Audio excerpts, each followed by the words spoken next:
गोस्वामी जी महाराज पूर्व प्रसंग में वर्णन किए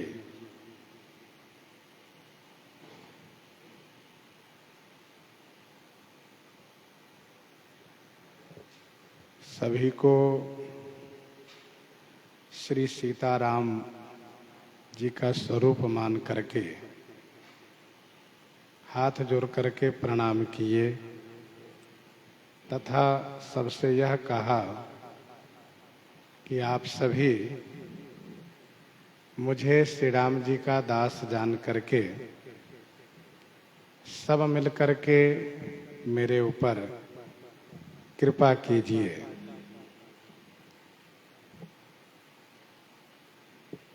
मैं श्री राम जी की कथा गायन करना चाहता हूँ, परंतु मेरी बुद्धि छोटी है और चरित अथाह है। काव्य का एक भी अंग, एक भी उपाय मुझे दिखाई नहीं दे रहा है। मेरी बुद्धि जितनी छोटी है, मेरी इच्छा भी उतनी ही बड़ी है।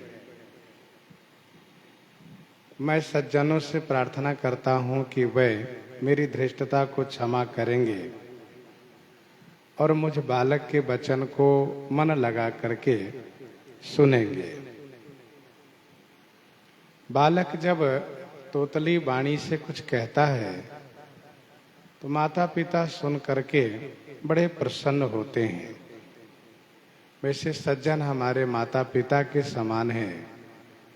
हम जो कुछ कहेंगे उसमें वाणी की त्रुटि नहीं देखेंगे, कविता संबंधित गुण नहीं देखेंगे, बल्कि मेरी वाणी सुन करके वे प्रसन्न होंगे। हंसेंगे कौन? कहा जो क्रूर है, निर्दयी है, कुटिल है, कुविचारी है, जो पराये दोष को भूषण रूप में धारण करने वाले हैं, वे अवश्य हंसेंगे। यदि कोई गोस्वामी जी से यह कहता हो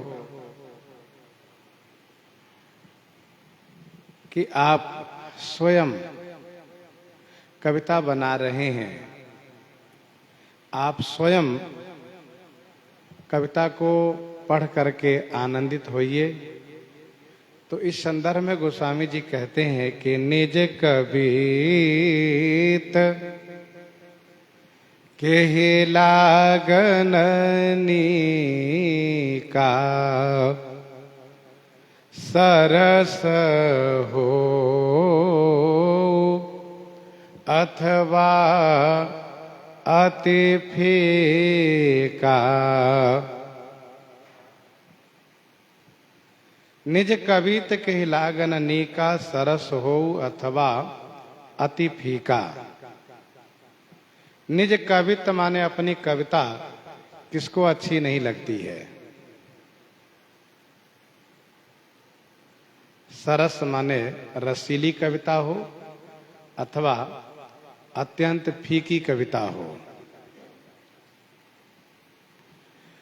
रस से युक्त कविता हो, जो काव्य के 9 रस है उन रसों से युक्त हो, अथवा अति फीकी कविता हो, काव्य से संबंधित कोई रस उसमें न हो।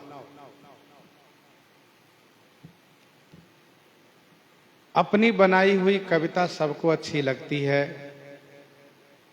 अपने हाथ से बनाया हुआ हर चीज सबको अच्छा लगता है।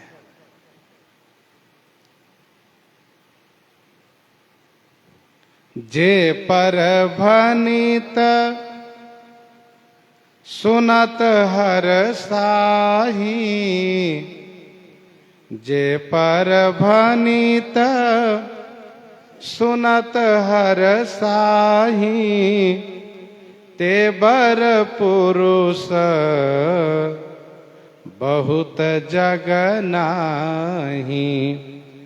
ते बर पुरुष बहुत जग नाही, जे पर भनीत। जे माने जो, पर भानित सुनत हर साही।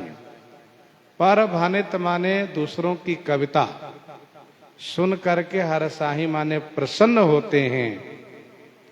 तेबर पुरुष बहुत जग नाही। ते माने वह, बर पुरुष माने श्रेष्ठ पुरुष जगत में बहुत नहीं है। जो पर भानित सुन करके, पराई कविता सुन करके, पर कीर्ति सुन करके, पर के कार्य सुन करके प्रसन्न होते हो, ऐसे श्रेष्ठ पुरुष जगत में बहुत नहीं है। अर्थात अच्छे लोगों की संख्या जगत में बहुत नहीं होती है। सुभाषित रत्नागार का यह श्लोक है, शैले शैले न माणिक्यम मौक्तिकम न गजे गजे। शैले शैले न माणिक्यम मौक्तिकम न गजे गजे। साधवो नाम नहीं सर्वत्र चंदनम न बने बने। सभी पर्वत में माणिक नहीं होते, सभी वन में चंदन नहीं होते, और सभी जगह सज्जन पुरुष नहीं होते, सभी हाथियों में मुक्तामणि नहीं होती।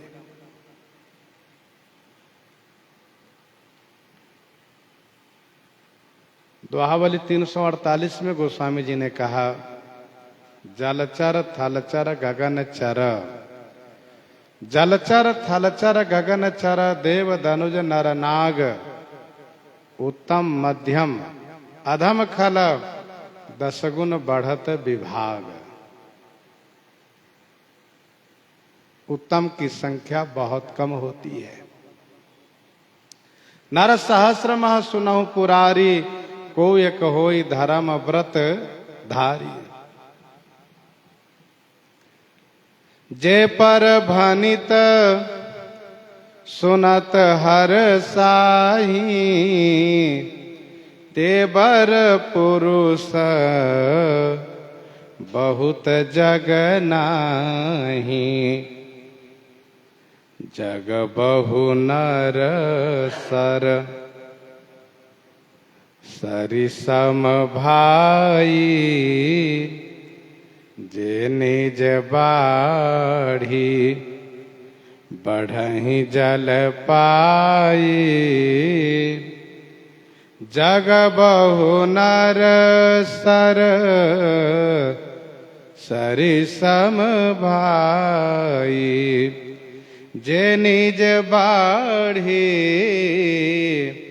बढ़हि जल पाई।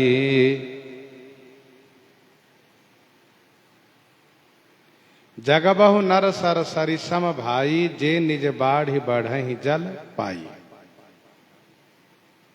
यहाँ भाई संबोधन मन से है,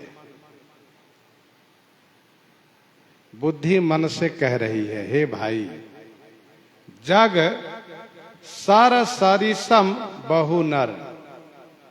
जग जगत में सर तालाब सरी नदी के समान बहुत से मनुष्य हैं। जे निज बाढ़ी बढ़हि जल पाई।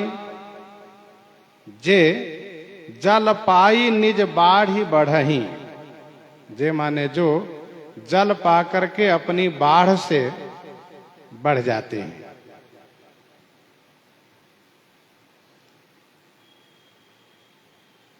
अपनी वृद्धि से, अपने उत्कर्ष से प्रायः सभी प्रसन्न होते हैं, लेकिन दूसरों की वृद्धि से, दूसरों के उत्कर्ष से यदि कोई प्रसन्न होता है तो वह कोई एक होता है। जो आगे की पंक्ति में कहा जा रहा है, वह सागर के समान कोई एक होता है। संसार में नदी तालाब बहुत है जो अपनी वृद्धि से, अपनी बाढ़ से बढ़ते हैं।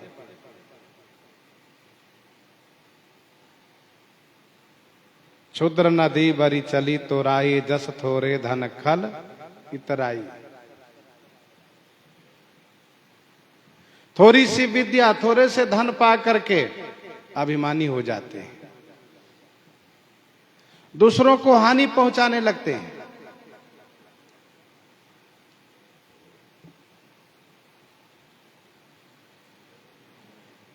तो सजल मूल जिन सरितन नाही, बरसी गए पुनि तब ही सुखाई। कोई सजल मूल नहीं है, आय का कोई मजबूत स्रोत नहीं है, थोड़ी सी विद्या, थोड़ा सा धन पा लिए कि वह अभिमानी हो गए। दुआवली 498 में गोस्वामी जी ने लिखा, तुलसी तोरत तीर तरु, तटस्थ तट के वृक्षों को तोड़ने लगती हैं नदियां। बकहित हंस बिडारी। तो जगबहु नर सर सरिसम भाई, जे निज बाढ़ ही बढ़ही जल पाई। जैसे श्री काकभूषुंडी जी ने कहा, अधम जाति में विद्या पाए, अधम जाति में विद्या पाए, भयउ जथा अहि दूध पियाए। तो संसार में बहुधा ऐसे मनुष्य है जो अपनी वृद्धि पर बड़े खुश हुआ करते हैं, अपनी करनी से स्वयं बहुत खुश होते कि हमने ऐसा किया। लेकिन सज्जन सकृत सिंधु सम कोई, सज्जन सकृत सिंधु सम कोई, देखी पूर विधु बाढ़ई जोई, देखी पूर विधु बाढ़ई जोई। सज्जन सकृत सिंधु सम कोई, देखी पूर विधु बाढ़ई जोई। सज्जन सकृत सिंधु सम कोई, सिंधु सम कोई, सकृत सज्जन। सिंधु सम माने समुद्र के समान, सकृत माने एक, कोई सज्जन हुआ करता है। समुद्र के समान कोई एक, सकृत माने एक, सज्जन होता है जो देखी पूर विधु बाढ़ई जोई। जो पूर्व विधु देखी, पूर्ण चंद्रमा को देख करके बाढ़ई माने बढ़ने लगते हैं, वृद्धि को प्राप्त करते हैं। सज्जन सकृत सिंधु सम कोई, कोई एक समुद्र के समान सज्जन होता है। नर सहस्रमा सुनहु पुरारी, को एक होई धर्म व्रत धारी। जो पूर्ण चंद्रमा को देख करके वृद्धि को प्राप्त करता है। सागर के पास स्वयं को बहुत जल प्राप्त होता है, सभी नदियां वहीं पर जाती सागर में मिलती है, लेकिन उन नदियों के मिलने से, अपनी वृद्धि से वह वृद्धि को प्राप्त नहीं करते। उनमें बाढ़ नहीं आती, उनमें ज्वार भाटा नहीं होता, तरंगे नहीं उठती, लहरें नहीं आती है। लेकिन जब पूर्ण चंद्रमा को सागर देखता है तो उसमें तरंगे उठने लगती है, लहरें उठने लगती है, जिसको ज्वार भाटा कहते हैं।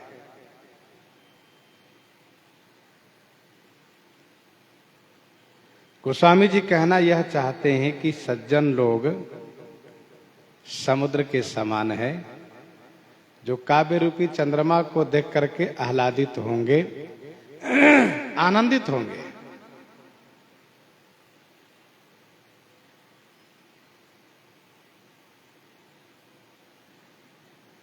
राका शशि रघुपति पुर सिंधु देखी हरसान, बढ़्यो कोलाहल करत जनु नारी तरंग समान, नारी तरंग समान।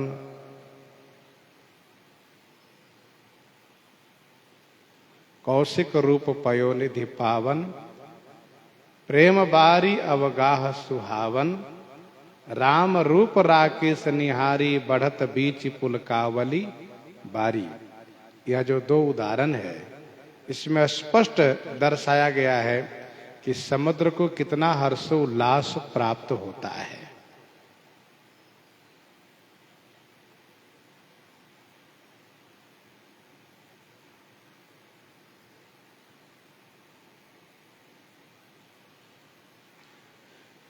श्री राम जी के आगमन पर कितनी प्रसन्नता अयोध्या में हुई है,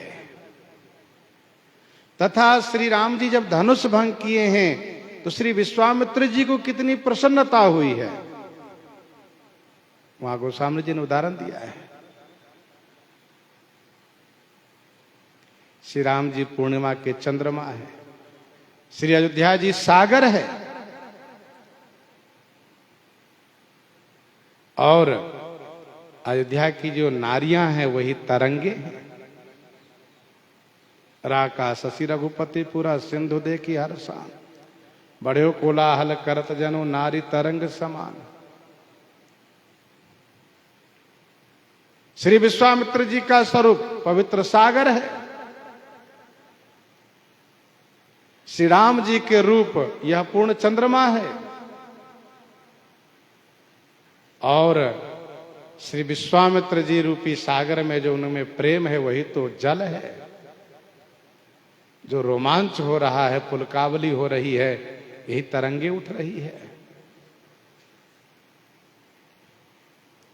सज्जन सकृत सिंधु सम कोई, देखी पूर विधु बाढ़ जोई।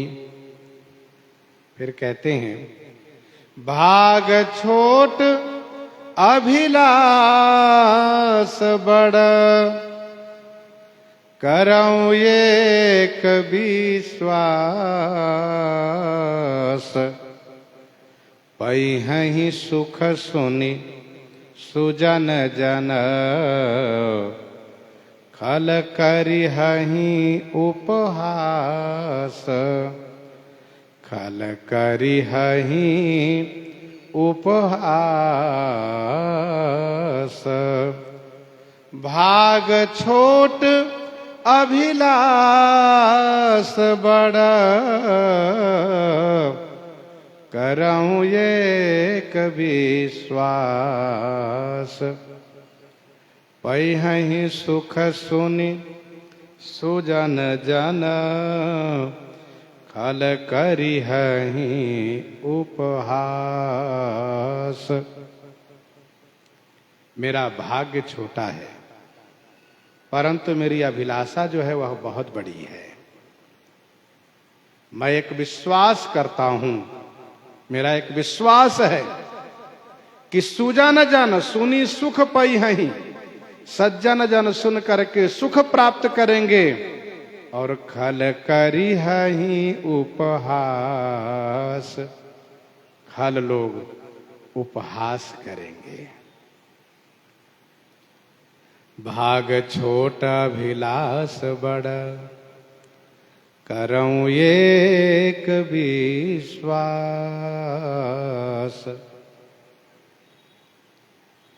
मेरा भाग्य बहुत छोटा है। मनमतिरंक मनोरथ राव, मैं उतना बड़ा भाग्यवान नहीं हूं जितना कि श्री राम कथा गाने के लिए भाग्यवान होना चाहिए, परंतु मेरी अभिलाषा बहुत बड़ी है, चाहना बहुत बड़ी है। मुझे एक विश्वास है, एक भरोसा है, सज्जनों पर भरोसा है, विश्वास है। सज्जन लोग जब सुनेंगे तो उनको सुख प्राप्त होगा। देखो तुलसीदास जी ने किस प्रकार से श्री राम कथा गायन किया है, किस तरह से उन्होंने भाव दर्शाया है। लेकिन खर लोग उपहास करेंगे। देखो देखो तुलसीदास ने कैसे लिखा है,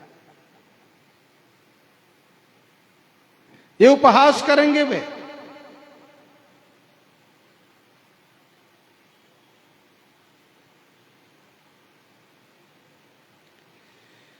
पांच योग से सज्जन लोग सुख पाएंगे, पांच योग से सज्जन लोग सुख पाएंगे। पहला, माता पिता होने के नाते। जो बालक कहतो तरी बाता, जो बालक कहतो तरी बाता, सुनहि मुदित मन पितु अरु माता। दूसरा, श्रेष्ठ होने के नाते। सज्जन सकृत सिंधु सम कोई, देखी पूर विदु बाढ़ई जोई। तीसरा, श्री राम भक्ति युक्त होने के नाते। राम भगति भू सीत जिये जानी, राम भगति भू सीत जिये जानी, सुनी हहि सुजन सराहे सुबानी। श्री राम भक्ति युक्त होने के नाते। चौथा, श्री राम नाम युक्त होने के नाते। सब गुण रहित कुकविकृत बानी, सब गुण रहित कुकविकृत बानी, राम नाम जस अंकित जानी। सब गुण रहित कुकविकृत बानी, राम नाम जस अंकित जानी। सादर, आदर पूर्वक सुनते हैं।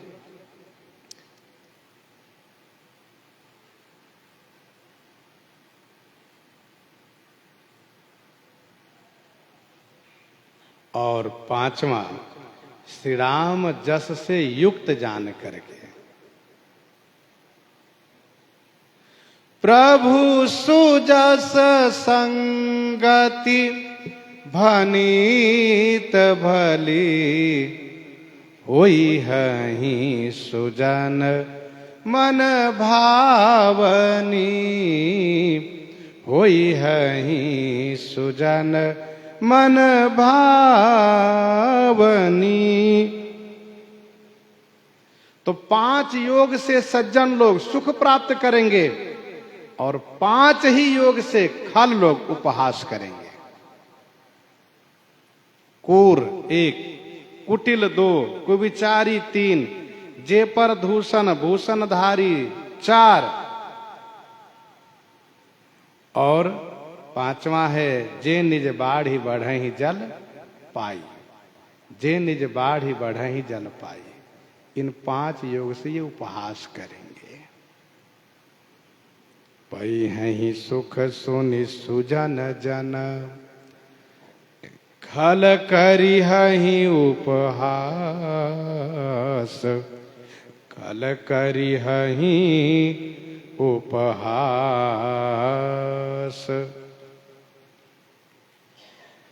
गोस्वामी जी महान संत हैं। इन्होंने कहा खल करी हैं उपहास, इसके बाद तुरंत कहा खल परिहास होई हित मोरा, काक कहीं कल कंठ कठोरा। खल परिहास होई हित मोरा। खल का परिहास मेरे लिए हितकर होगा। खल का परिहास करना यह मेरे लिए हितकर होगा। जैसे काक कहीं कलकंठ कठोरा। काग कहता है कि कलकंठ माने कोयल कठोर है, तो इससे कोयल का हित होता है।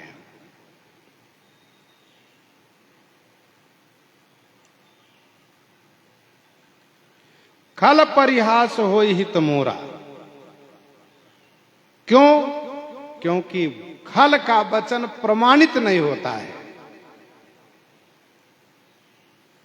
खल यदि उपहास करते हो तो लोग कहते हैं ये तो इनकी आदत है, दूसरों की हंसी उड़ाना, दूसरों में दोष देखना। तो खल के परिहास प्रमाणित नहीं होगा, उनका वचन प्रमाणित नहीं होता है।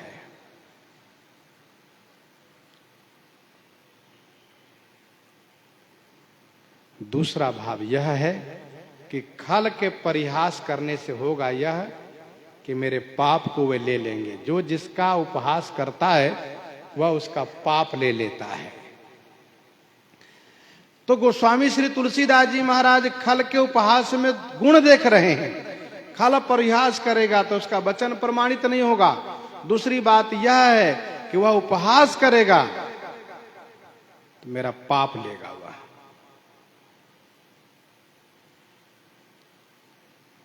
वैसे खल का अनादर ही हितकर होता है, खल का आदर हितकर नहीं होता है।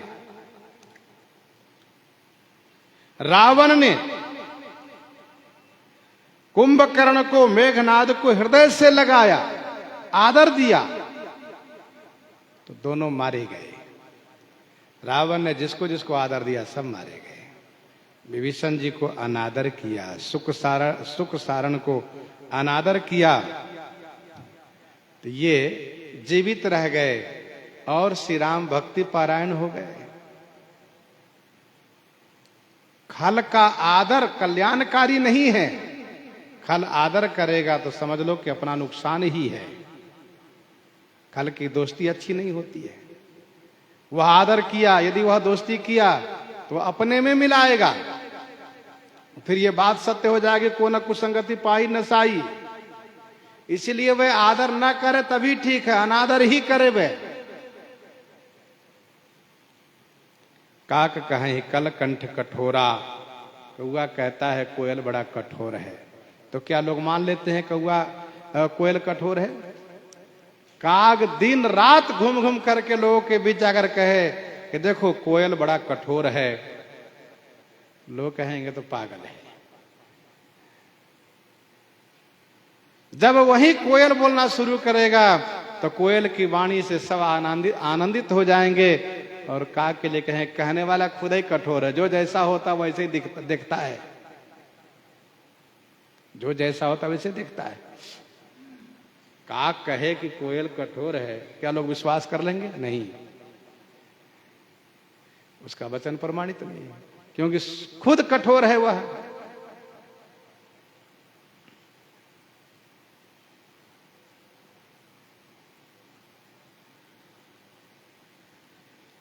वैसे काग में और कोयल में कोई अंतर ज्यादा नहीं है। एक श्लोक है, काकः कृष्ण पिकः कृष्ण,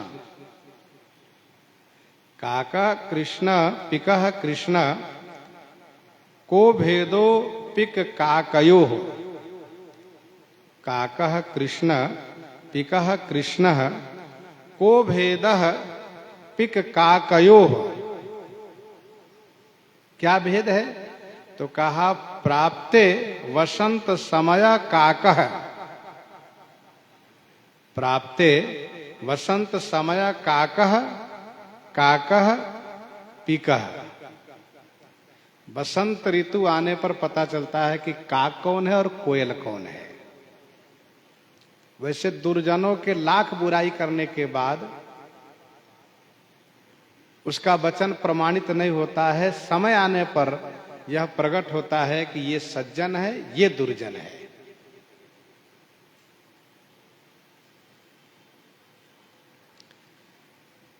आखिर काग कोयल को कठोर क्यों कहता है, क्या बात है? कुछ तो राज की बात होगी। इसका उत्तर यह है कि कोयल होशियारी करता है,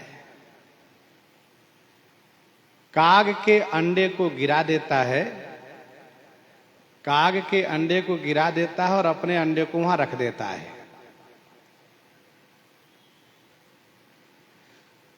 तो काग अपना अंडा समझ करके उसका सेवन करता है, उसका पोषण करता है। लेकिन अंडा फूटने के बाद जब वह कुहुकता है तब काग कहता है कोयल बड़ा निर्दयी है, बताओ मेरे अंडे को गिरा करके अपना अंडा रख दिया था। रंग रूप स्वरूप से तो बिल्कुल वैसा ही है, लेकिन जब वह बोला तब काग को लगा रे तो मेरा बच्चा नहीं है, मेरे साथ धोखा किया है। तब कहता है कि कोयल बड़ा क्रूर है, कठोर है।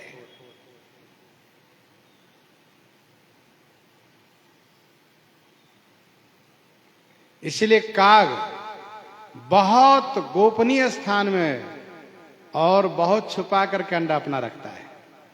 फिर कोयल पहुंच जाए तो बात अलग है, कोयल भी काला ही है। संतों ने कहा कि जो कोयल इस तरह से उसके अंडे को गिरा करके अपना अंडा रखता है, यह उसका अपराध है, यह उसका अपराध है।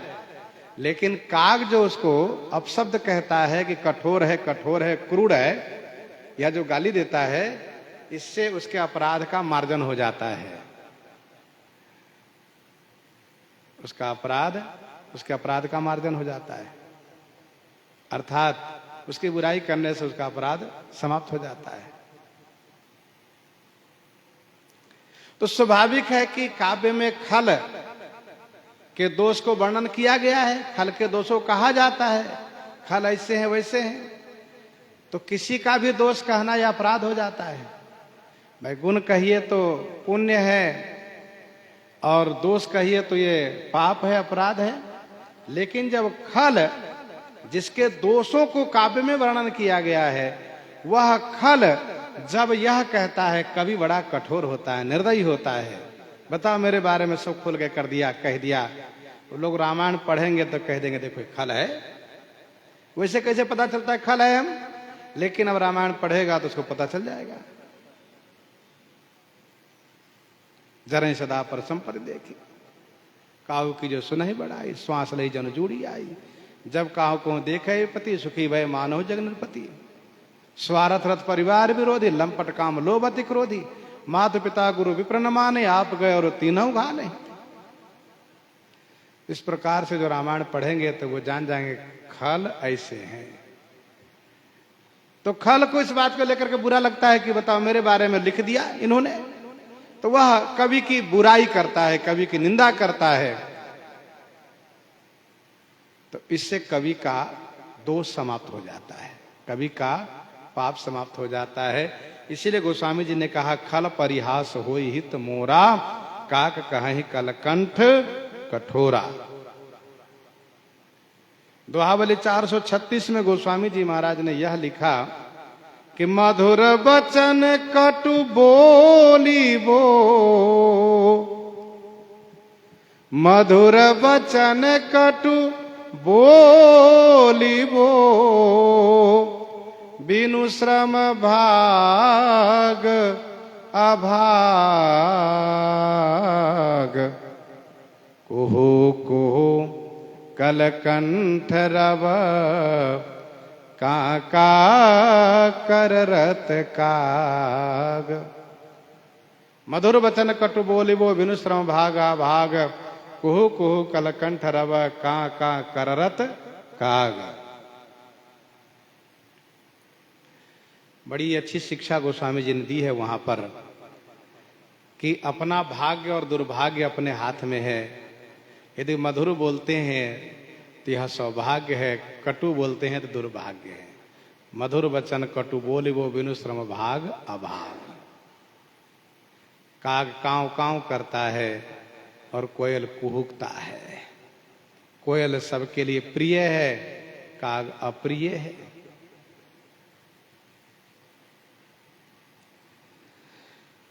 अच्छा, खल का परिहास हमारे लिए हितकर होगा। कैसे? कहा और लोग भी हंसते हैं। हंस ही बक दादुर चातक ही, हंसहि मलिन खल विमल बतकही। हंस ही बक, हंस को बगुला हंसता है, चातक को दादुर मेढक हंसता है,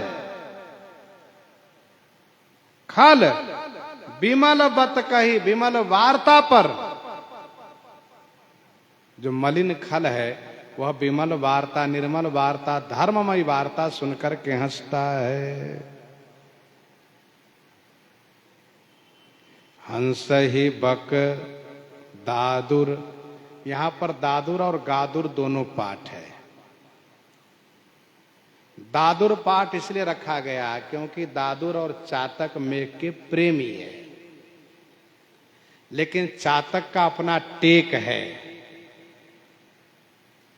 तो चातक के टेक पर दादुर हंसता है। और गादुर पाठ का अर्थ होगा चमगादुर।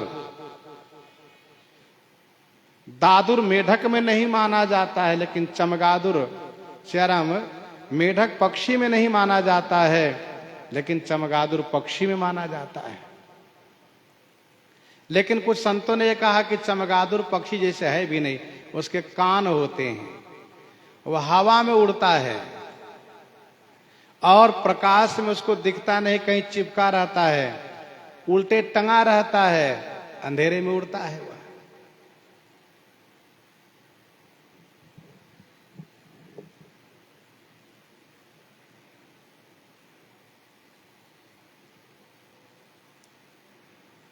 हंस ही बक, हंस को बगुला हंसता है। अरे क्यों इस प्रकार से दूध पानी को अलग अलग कर देते हो? काहे न सबके लिया करते हो? उसके टेक पर हंसता है।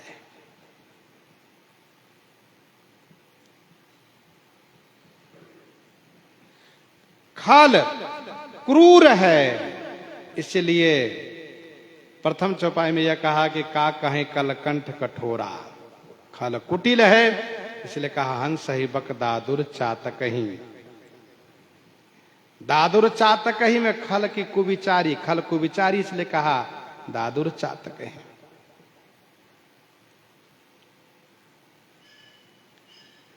हंस ही बक, हंस की प्रकृति है दूध और पानी मिला हुआ हो, तो जैसे वह चोंच लगाता है पानी अलग हो जाता है, दूध अलग हो जाता है, दूध पी लेता है।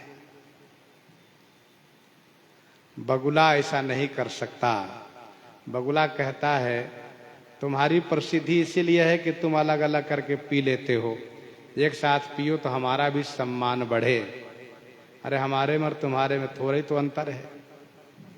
एक बगुला ने कहा रुको मैं भी हंस बन के दिखाता हूं। तो दोहावली 333 में गोस्वामी जी ने लिखा, चरण चोच लोचन रंगो चली मराली चाल, क्षीर नीर विवरण समय बक उघरत तेहि काल, बक उघरत तेहि काल। बगुला ने हंस की चाल को अपनाया, हंस के रंग रूप को अपनाया। लोगों ने देखा भाई हंस आ गए, बुलाया आओ आओ, दिया दूध पानी, वो गटगट सब पी गया। कहा रे ये तो हंस नहीं है, ये तो बगुला है। दादुर चातक ही, दादुर भी मेघ के प्रेमी है। वह प्रथम बरसात के पानी से ही आह्लादित हो जाता है और टर टर करने लगता है। पुष्ट हो जाता है। जल जो दादुर मोर भय पीन पावस प्रथम। वह चातक के लिए हंसता है कि बताओ तुम टेक बना रखे हो, केवल स्वाति के पानी पीते हो, पीऊ पीऊ पीऊ करते रहते हो, केवल स्वाति के पानी पीते। देखो कितनी वर्षा हो रही है, मैं कितना उदार है, देखो इतना पानी बरसा रहा है, पूरे भूमंडल को पानी पानी कर दिया, लेकिन तुम फिर भी नहीं पीते हो, प्यासे मरे जा रहे हो। ठीक है, भूमि पर गिरा, भूमि पर रहने वाला पानी मत पियो, लेकिन आकाश से जो मेघ पानी बरसा रहा है कोई भी पानी पियो। अब टेक बना रखे कि नहीं, मैं तो केवल स्वाति का पानी ही पीऊंगा।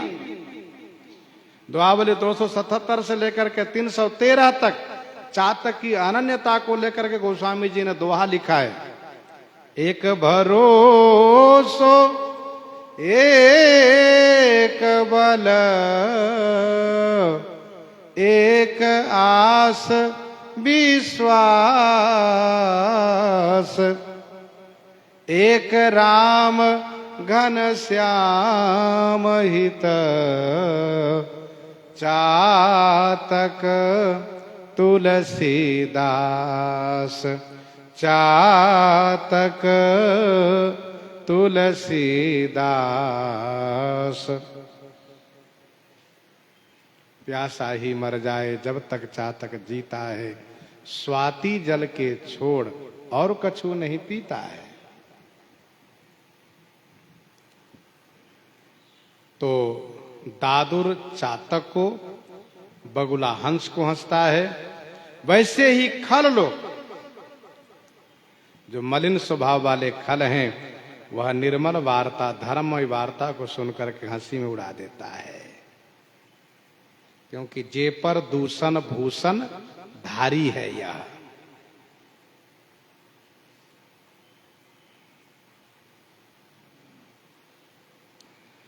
वहां जो ऊपर की चौपाई है, पूर्व की चौपाई है, हंसिया ही कुर कुटुल को विचारी, जे पर दूषण भूषण धारी, यहां पर दिखा दिया गया।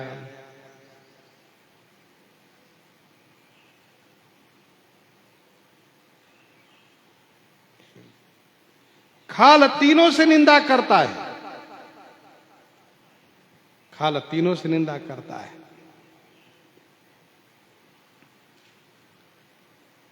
वचन से निंदा करता है, का कहें कलकंठ कठोरा, कर्म से निंदा करता हंस ही बक, और मन से निंदा करता है दादुर चातक ही।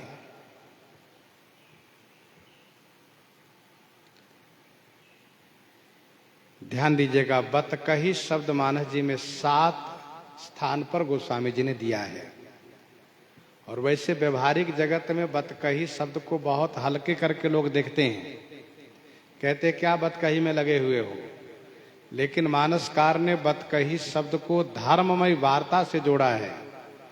धर्म पूर्वक जो बत कही है उसको लेकर कहा कि बत कही।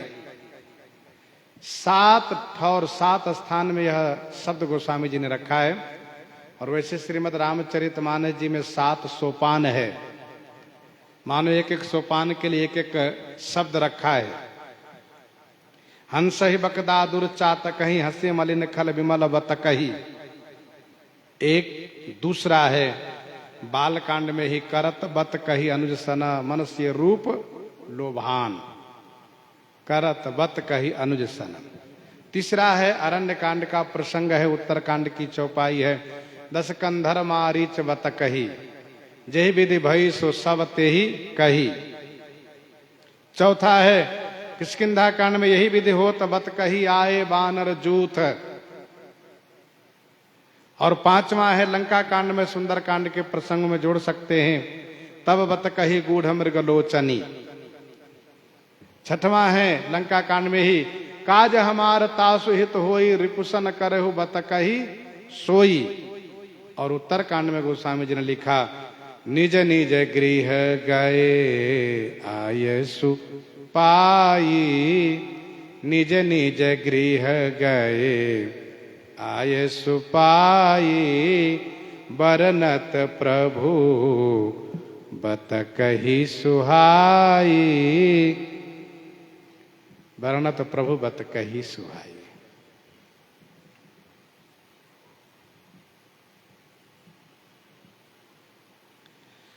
तो ये 7 स्थान में बतकही शब्द का प्रयोग गोस्वामी जी ने किया है। और आगे, कवित रसिक न राम पद नेहु, कवित रसिक न राम पद नेहु, तिन्ह कह सुखद हास रस येहु, तिन्ह कह सुखद हास रस येहु, कवित रसिक न राम पद नेहु, तिन्ह कह सुखद हास रस येहु। जो कवित रसिक तो है लेकिन राम पद नेहु न, श्री राम जी के चरण में उनका स्नेह नहीं है। कवित रसिक तो है लेकिन श्री राम जी के चरण में स्नेह नहीं है। वे जब श्री रामचरितमानस को पढ़ेंगे तो तिन्ह कह हास रस सुखद, तिन्ह कह येहु हास रस सुखद, उनके लिए यह श्री रामचरितमानस जी हास्य रस के रूप में सुखद होगा। कवित रसिक न राम पद नेहु, तिन्ह कह सुखद हास रस एहु। कुछ लोगों ने अर्थ किया है ना तो कवित रसिक है ना राम पद नेहु है, लेकिन कवित रसिक है तभी तो काव्य पढ़ करके हंसता है कि यहाँ ये होना चाहिए, ये नहीं है। काव्य संबंधित अमुक गुण यहाँ होना चाहिए, इसलिए यही अर्थ ठीक लगता है कि कवित रसिक तो है पर श्री राम भक्त नहीं है, श्री राम जी के चरण में अनुराग नहीं किया है, इसलिए उनके लिए यह हास्य रस के रूप में सुखद होगा। पढ़ करके वह हंसेंगे। गोस्वामी जी ने यहाँ पर यह अलंकार नहीं रखा, इस युक्ति को यहाँ पर नहीं रखा, यहाँ पर अमुक गुण नहीं रखा। दूसरा, भाषा भनित भोरी मति मोरी, हंसिबे जोग हंसे नहीं खोरी। भाषा भनित भोरी मति मोरी, हंसिबे जोग हंसे नहीं खोरी। भाषा भनित,